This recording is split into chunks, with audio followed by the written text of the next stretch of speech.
बहुत पुराने जमाने की बात है। एक खूबसूरत और सरसब्ज गांव में, जो पहाड़ियों के दामन में बसा था, दो ताजिर रहते थे। गांव का नाम था सब्जवादी। यहाँ के लोग मेहनतकश और ईमानदार थे, मगर हर मुआशरे में कुछ लालची लोग भी होते हैं। पहला ताजिर था अहमद। अहमद एक नेक दिल, ईमानदार और अल्लाह से डरने वाला आदमी था। वो तिजारत करता था, कपड़े, अनाज और दीगर सामान शहरों से लाकर गांव वालों को बेचता। उसकी दुकान गांव के बाजार में थी और लोग उस पर अंधाधड़ एतमाद करते थे। अहमद हमेशा सच बोलता, वादा निभाता और गरीबों की मदद करता। उसकी बीवी और 3 बच्चे थे, जो उसकी नेकी की वजह से खुशहाल जिंदगी गुजारते थे। दूसरा ताजिर था रहीम। रहीम अहमद का पड़ोसी था, मगर उसकी तबीयत बिल्कुल उलट थी। वो लालची, धोखेबाज और झूठा था। वो तिजारत तो करता था, मगर हमेशा लोगों को धोखा देता, नाप तोल में कमी करता और सूद पर पैसे देता। गांव वाले उससे डरते भी थे और नफरत भी करते थे, मगर उसके पास दौलत थी, इसलिए कुछ लोग उससे मिलते जुलते रहते थे। रहीम की कोई औलाद ना थी और उसकी बीवी भी उसकी लालच की वजह से अक्सर नाराज रहती थी। एक दिन मौसम बहार का था। हवा में फूलों की महक थी और आसमान साफ नीला।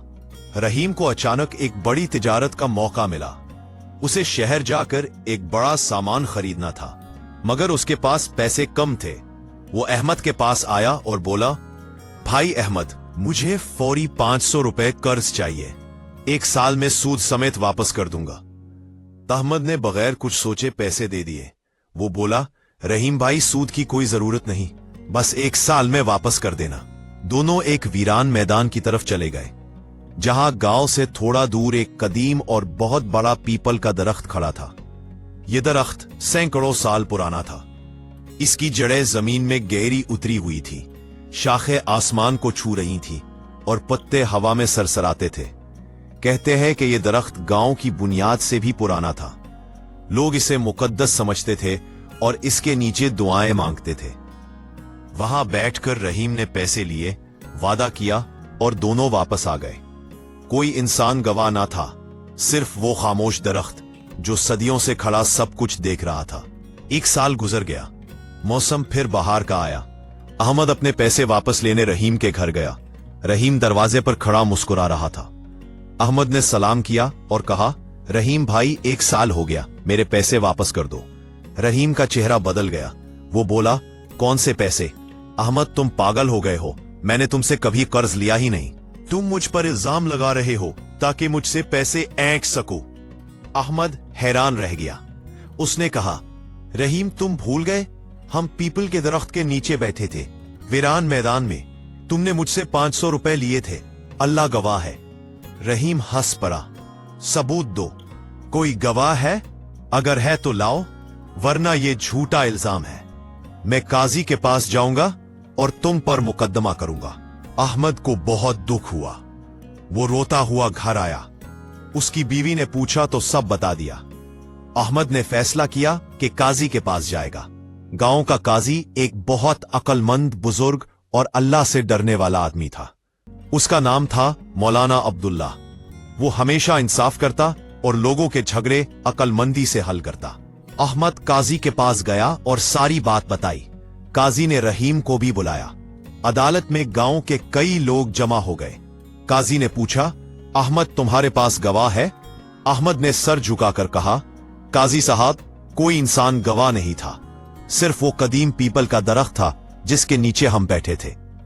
रहीम हंसने लगा। देखा काजी साहब, ये पागल है, दरख्त गवाही कैसे देगा? काजी ने मुस्कुराकर कहा, अगर गवाह सिर्फ दरख्त है तो हम उसी से गवाही लेंगे। कल सुबह सब लोग इस पीपल के दरख्त के पास जमा हो। दरख्त खुद बताएगा कि सच क्या है। गांव में हलचल मच गई। लोग सरगोशियां कर रहे थे। काजी साहब, क्या करना चाहते हैं? दरख्त कैसे बोलेगा? रहीम को तो यकीन था कि वो जीत जाएगा। वो रात भर खुश था कि अहमद की इज्जत खाक में मिल जाएगी। अगली सुबह सूरज निकलते ही सब लोग मैदान में जमा हो गए। पीपल का दरख्त हवा में सरसराता खड़ा था। काजी, अहमद, रहीम और गांव के सैकड़ों लोग मौजूद थे। बच्चे, औरतें, बुजुर्ग सब आ गए थे। ये एक अजीब मंजर था। हाजी ने दरख्त की तरफ मन करके बुलंद आवाज में कहा, ए कदीम पीपल के दरख्त, तू सैकड़ों साल से यहां खड़ा है, तूने बहुत कुछ देखा है। बता, क्या अहमद ने रहीम को 500 रुपए कर्ज दिए थे? अगर हां तो अपनी शाखें हिला या कोई निशान दे। सब खामोश हो गए। हवा चल रही थी, पत्ते सरसरा रहे थे, पर्चियां उड़ रही थीं, मगर कोई खास निशान ना आया। रहीम बोला, देखा, दरख्त खामोश है, अहमद झूठा है। काजी ने सुकून से कहा, सब्र करो, दरख्त को वक्त चाहिए। अब रहीम, तुम दरख्त के बिल्कुल नीचे जाकर खड़े हो जाओ, शायद दरख्त तुम्हें करीब देखकर गवारी दे। रहीम हंसता हुआ दरख्त की जड़ों के पास जा खड़ा हुआ। काजी ने दोबारा पूछा, ए दरख्त, अब बता। अब भी खामोशी, पत्ते सरसराते रहे मगर कुछ ना हुआ। काजी ने अहमद से कहा, अहमद, तुम थोड़ा दूर जाकर खड़े हो जाओ, मैदान के किनारे पर। अहमद दूर चला गया। अब काजी ने एक गहरी सांस ली और बुलंद आवाज में कहा, ए खामोश दरख्त, अब कोई रुकावट नहीं, सच बता दे, क्या रहीम ने कर्ज लिया था? अचानक रहीम के पांव तले जमीन खिसकने लगी। वो चीखा, रुको काजी साहब, रुक जाओ, मैं हार मानता हूं। अहमद सच कहता है, मैंने वाकई इससे 500 रुपए कर्ज लिए थे। मैं झूठ बोल रहा था, धोखा दे रहा था। सब लोग हैरान रह गए। काजी ने पूछा, रहीम, दरख्त तो बोला नहीं, तुम अचानक क्यों मान गए? रहीम शर्मिंदा होकर सर झुकाए बोला, काजी साहब, जब मैं दरख्त के नीचे खड़ा था तो मुझे लगा कि ये दरख्त वाकई बोल पड़ेगा। इसकी खामोशी मुझे चीख चीख कर मेरे गुनाह याद दिला रही थी। मुझे याद आया कि अल्लाह सब देख रहा है। ये दरख्त, ये हवा, ये जमीन, सब अल्लाह की मखलूक है और हमारे आमाल के गवाह। मेरा जमीर जाग गया। मैं डर गया कि अगर मैं झूठ बोलता रहा तो कयामत के दिन ये खामोश दरख्त भी मेरी बुराई की गवाही देगा। मुआफ कर दे मुझे। लोग तालियां बजाने लगे। काजी ने कहा, बिल्कुल दुरुस्त, दरख्त खामोश है मगर अल्लाह की हर मखलूक गवाह है। लालच इंसान को अंधा कर देता है मगर सच हमेशा सामने आ जाता है। रहीम ने फौरन अहमद को पैसे वापस किए, हाथ जोड़कर मुआफी मांगी। अहमद ने उसे माफ कर दिया और गले लगा लिया। रहीम उस दिन से बदल गया। वो ईमानदार बन गया, गरीबों की मदद करने लगा। गांव वालों ने काजी की अक्लमंदी की दाद दी।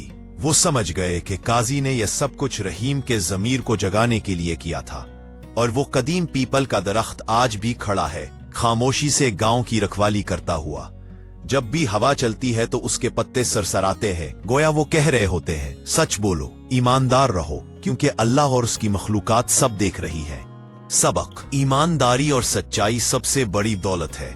झूठ और लालच आर्जी फायदा देते हैं मगर आखिर में तबाही लाते हैं। अल्लाह की नजर से कुछ भी पोशीदा नहीं और उसकी खामोश मखलूकात भी हमारे एमाल की गवाह बनती है।